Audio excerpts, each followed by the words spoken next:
What's up, guys? So it's Sunday again, and today's my leg day.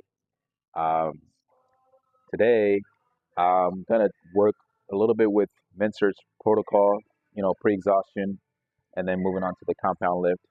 And as you can see, the gym right now is super empty.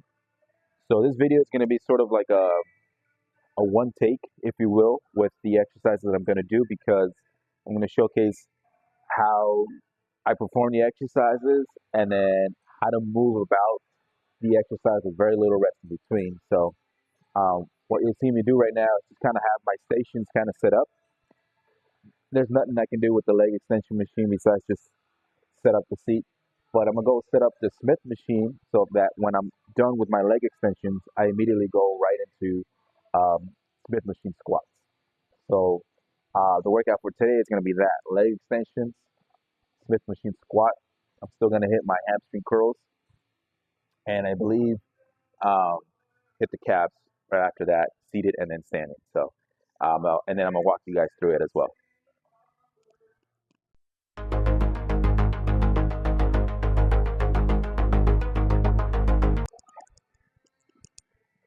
All right, so I'm gonna set up my Smith machine here. Oh, actually, let me lift that up because that needs to be higher. So I train on my own, so I don't have a training partner. Um, so I use the Smith machine because if I want to train all the way to failure, then I can safely let the bar drop to the stoppers or just rack it back up right away. So let's see how we do. I'm gonna add a plate on each side and pick a plate and 25s on each side. So that's about 140s on the bar. Because remember, after the leg extensions, it's gonna be pretty toasty.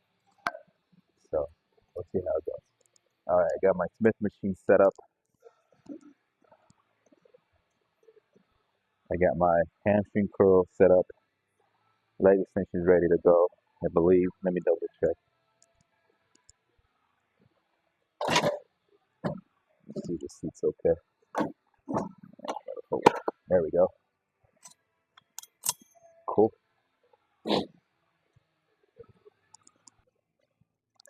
All right, so I got my stations set up.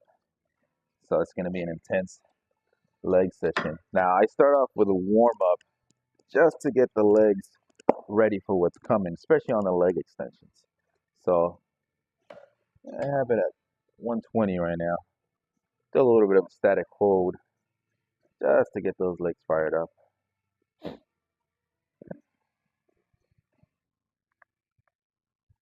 To me, it's just a psychological thing.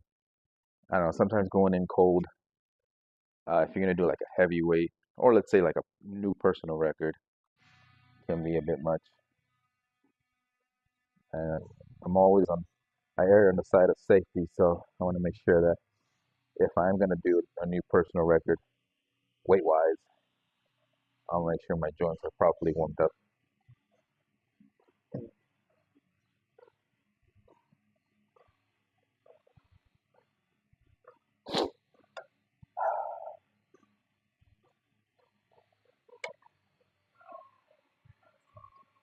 All right.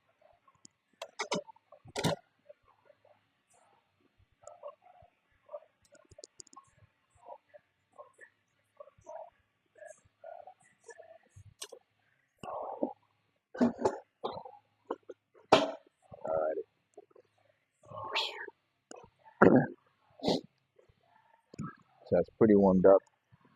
So now I got about 150 pounds on here. So let's see if I can break my rep record. Slow speed of movement uh, definitely makes it much more difficult because you're eliminating that momentum. As soon as you start off with momentum, you're just letting the weight kind of swing back up and down, or back and forth. So every time it comes back down, you're trying to catch it at that precise moment with momentum, which allows you to move a little bit more heavier weight. So in your mind, you're thinking that you're moving heavier weight, but your body's still not responding to it because it's not really being activated. It's not being stimulated effectively with the leg muscles. So if you ever try doing it slower, you'll immediately realize how hard it is to move weight slowly when you're really activating those leg muscles. So try to slow it down. Don't rush through it. Here we go.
Oh, all right, let's move on to the squats.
Oh, yeah.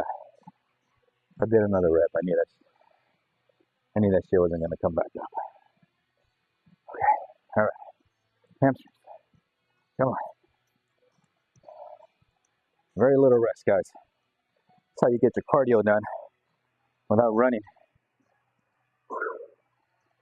All right, let's see. Get a good angle here.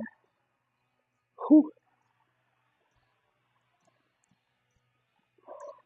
It's the after effect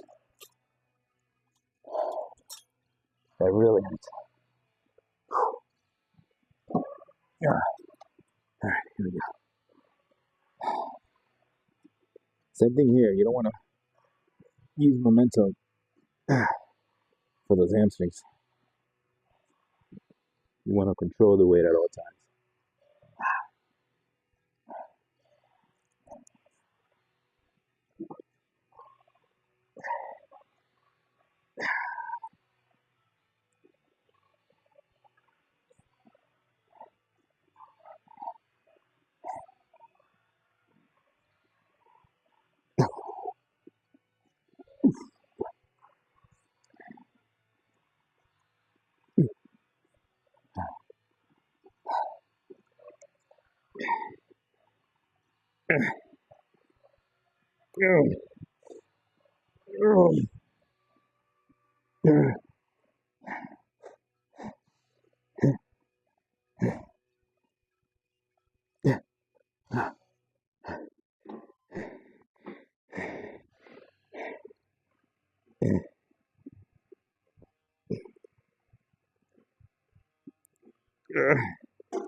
Now I like to drop sit on this one.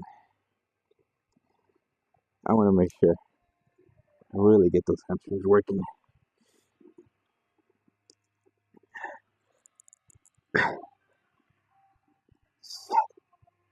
Come on, come on,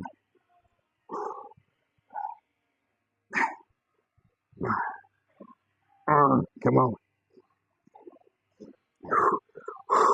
come on. That's it. Oh,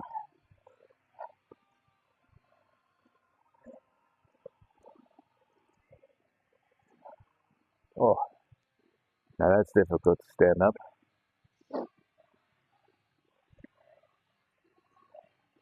It's called blitz. That's called a blitz right there. Whew. So if you blitz it like that, where you go from leg extensions to momentary muscular failure, and then right away into the Smith machine squat. Oh, that's a killer, man. And then after that, coming straight to the leg curl, and you blitz it. Yeah, your legs are definitely gonna be shaking. It's like, what more do you need? What more do you need? Now, it's gonna be a little different for everyone. I say this because the more I dive into high intensity training, the more I learn about. Hang on.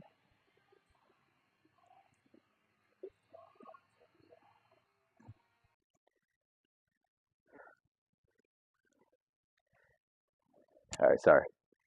The music was a little too loud, so it's kind of distracting me. My train of thought. But what I was trying to say is, the more the more I'm diving into, high intensity training, learning how it helps and the kind of effects it has on different kinds of people. And I mean, like, your average lifters, your pro bodybuilders, and just the effect of high intensity training is to stimulate muscle growth um, in a time efficient or in a more efficient way than your traditional volume work because our bodies are very easily adapted. If you give it the same stimulus that you gave it last week, it's not going to adapt because it has already adapted to the stimulus prior. So someone that comes in and does, three sets of 10 on leg press, and maybe the weight was a little heavier than last time. You're progressively overloading. But if you do the same weight, the same three sets of 10, there's not going to be much change. With high intensity training, you're doing your best to stimulate your muscle growth in any way possible because it can be done in any way possible. I think the notion is that you have to be moving weight and you have to be moving heavy loads um, in order to progress in your muscle growth and in your strength. And that's correct. But that's just one aspect of it. There's static contractions. People have gotten stronger from doing static contractions. People have even used time static contractions to aid with heavy lifting, such as the bench press, deadlift, squats. It's been done before, techniques such as that to increase your strength to then help you move even more load on those strong lifts. Also, moving slower. A lot of people think moving slower is just going to make you weaker or feel weaker. That's not the case. You're concentrating more on the muscle itself, activating and applying force to the weight that you're trying to move. When you're moving with momentum, there's no force being applied by your muscles. Therefore, no activation or very little activation and almost to none stimulation. So, for a beginner, They don't have to start right away going to failure. They can just move a heavy load. It's going to be super hard. Just doing any workout is going to be super hard for them. Their body's going to adapt like this because it's never put under a stress, under that kind of stress. For a more an advanced lifter, whether a lifter that's enhanced, taking some form of enhancement drugs, or a lifter naturally, um, it's going to need a higher level of stress every time they work out. So that's when we start to figure out exactly what is the minimum requirement of stress needed to continue to progress the muscle growth that in our bodies for those that are already more advanced lifters. So for today, leg extensions all the way to failure at 150 pounds. I had 140 pounds on the bar at the Smith machine, all the way to failure, and then all the way to failure here. And I'm leaving it at that. There's no extra that I'm going to do right now. I'm going to see how that progresses my legs. If I see no progression, or if I see that I'm not getting any stronger, maybe I'll up the frequency, maybe I'll up the weight, maybe I'll add an extra exercise that I need to do to maybe properly stimulate my quads and my leg muscles. That's how we go about it with high intensity training. And you have so much room to do that because now my next day, in the next 2 days, I rest, and then it's back to chest and back workout. So I have an entire week to rest after it's been stimulated and then see if there's any progress there. If I can lift a couple more repetitions on the 150, more reps on the 140 over there on the Smith, or just increase the weight and we'll see. So that's the beauty of it. You have so much time, so much wiggle room to kind of adjust and make the adjustments that you need according to your own body and according to your own recovery ability. All right, so let's finish up with the calves. I'm shaky. My legs are shaky.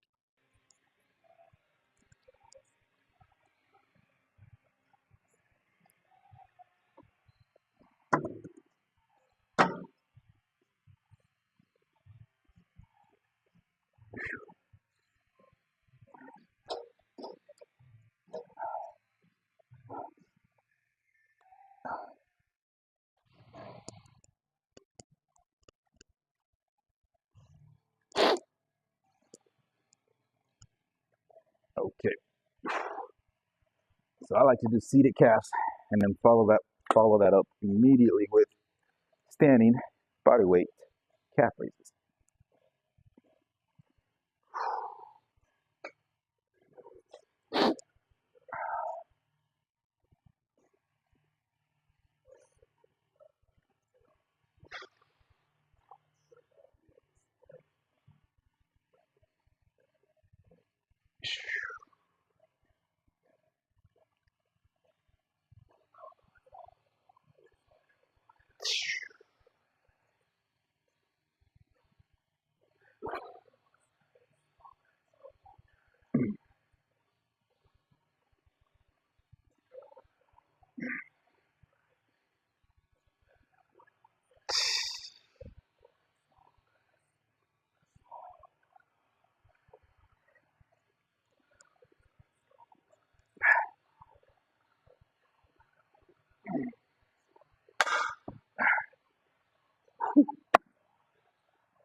All right, now we kill it.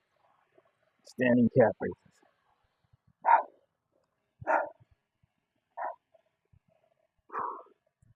Big stretch down there. Full flexion.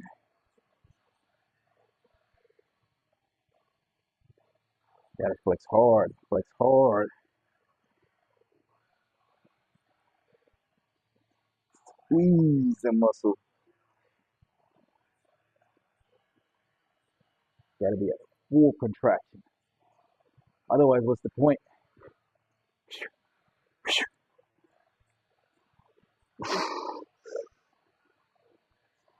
Jeez, I can feel my quads trembling. Yeah, come on.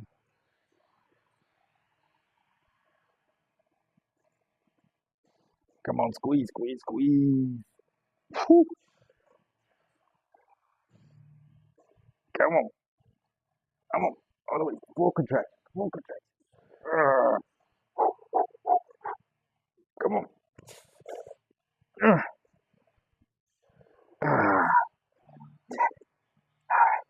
Oh,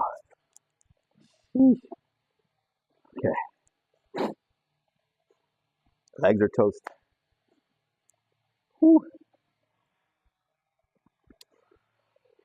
All right. That's what it looks like. You try to train when you train yourself and push yourself all the way to failure, and you try to train your legs to complete failure. It's totally different though when you have a training partner that knows what they're doing and can assist you in pushing further, pushing to failure. But anyways, this is my journey right now. So this is the end of week 2 of my protocol of working out um, chest and back, arms, and legs. And in between, there's about 2 days of rest, maybe two and a half, sometimes three. So, for example, on Tuesday, if I'm not mistaken, it was Tuesday or Wednesday of this week that just passed. I did my arm workout. So now, what was next was my leg day, and today's Sunday. So I didn't get to do it Saturday um, or Friday. So there is there is sometimes a bit of a bigger gap, which is fine because if you get that extra day of rest, that just means you're just recovering that much more, and you're also kind of making sure that you are 100% recovered for your next high intensity workout. So in this case, today was legs. So tomorrow, Monday, is rest day. Tuesday is rest day. Come Wednesday, it's chest and back. Then rest. Thursday, Friday, and either Saturday or Sunday is going to be my arm workout day, and then so on and so forth. So all you guys that follow a program that says, Monday is this day, Wednesday is that day, Friday is leg day or arm day, shoulder day, whatever, like you guys are doing too much. You're probably not progressing at all. You probably started to progress at the very beginning of the program, but then you plateaued. And then that's because you're not getting enough recovery. You're doing too much stress on the body that's not allowing your muscles to recover and grow properly. So therefore you stagnate, and then you probably either lose some strength or you just kind of stay at a plateau. So making sure you have extra days of recovery between them, between your workout days, is very important. So as you can see with my protocol right now, it doesn't land on the same day every week. It's always going to be different. But by the end of my leg day, that is the end of that week's workout. So today is the end of week 2. Moving on to week 3, and by the end of week 4, we'll have a progress update, taking my body fat, my weight, and I'll take some photos, some before and after photos. So anyways, thanks guys for tuning in. Thanks for watching the content. Go ahead and click and subscribe. I'm posting some more stuff like this, my video logs, and let's get high intensity training back on the map there.